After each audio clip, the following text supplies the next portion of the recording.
Só o Dia da Conscientização do Autismo, ou simplesmente Dia Mundial do Autismo, é comemorado hoje, dia 2 de abril. A data ela serve para ajudar a conscientizar a população mundial sobre o autismo, um transtorno no desenvolvimento do cérebro que afeta milhões de pessoas em todo o mundo. E hoje nós convidamos, a psicóloga Cíntia Barbizan, que é especialista em neuropsicologia. Boa tarde, Cíntia. Boa tarde. Seja bem-vinda ao programa. Obrigada. Para a gente começar a falar um pouquinho, o que seria o autismo, para que as pessoas pudessem entender realmente o que é o autismo. O autismo é um transtorno do neurodesenvolvimento que afeta crianças em várias faixas etárias e ele compromete principalmente a comunicação e a interação social e também alguns padrões repetitivos e restritos que a criança apresenta. Tá. E a gente pode pensar assim, quando que começa, como que a gente pode, em que idade que é possível identificar o autismo, Legal, isso é bem importante, explicar para os pais que o quanto mais cedo isso acontecer, melhor.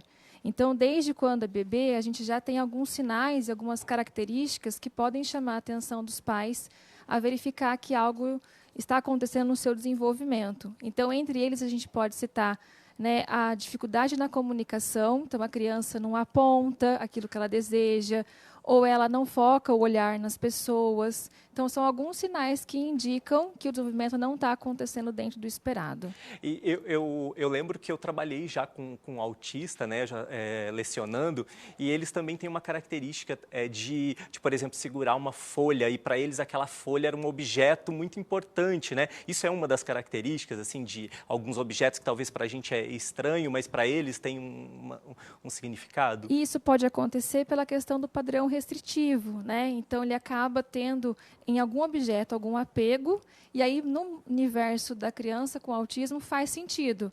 Mesmo que para nós isso não faça sentido, para eles acaba fazendo.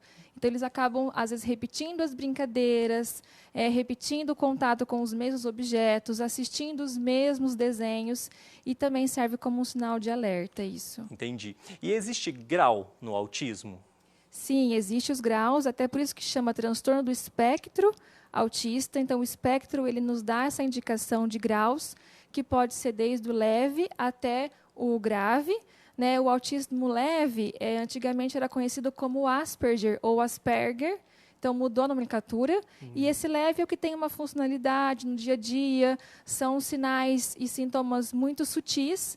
E o grave é aquele que pode vir acompanhado com uma deficiência intelectual e uma dificuldade de autonomia na vida. E qual o tratamento para o autismo, Tem alguns tratamentos que são indicados. Então, nós temos hoje a terapia comportamental aplicada, conhecida como ABA.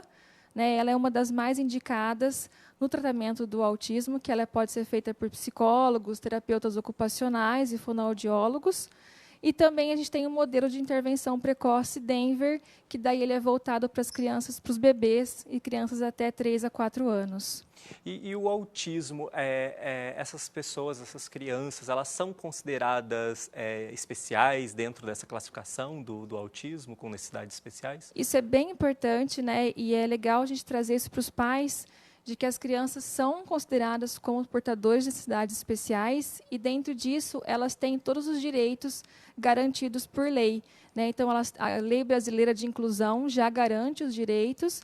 Nós também temos leis específicas para as crianças com autismo, e isso inclui tanto na vida dela de acesso a lugares prioritários, vaga de estacionamento, compra de automóveis com desconto, e até também em viagens já tem a resolução para voos, que a criança que tem autismo pode ter um acompanhante, e isso com desconto. É importante os pais verificarem isso.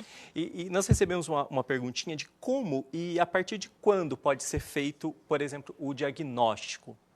Como a gente falou, o quanto antes, melhor. Então, a partir ali de 18 meses, a gente já consegue ter os sinais e sintomas de forma mais claras, né, e o quanto antes os pais procurarem por esse diagnóstico.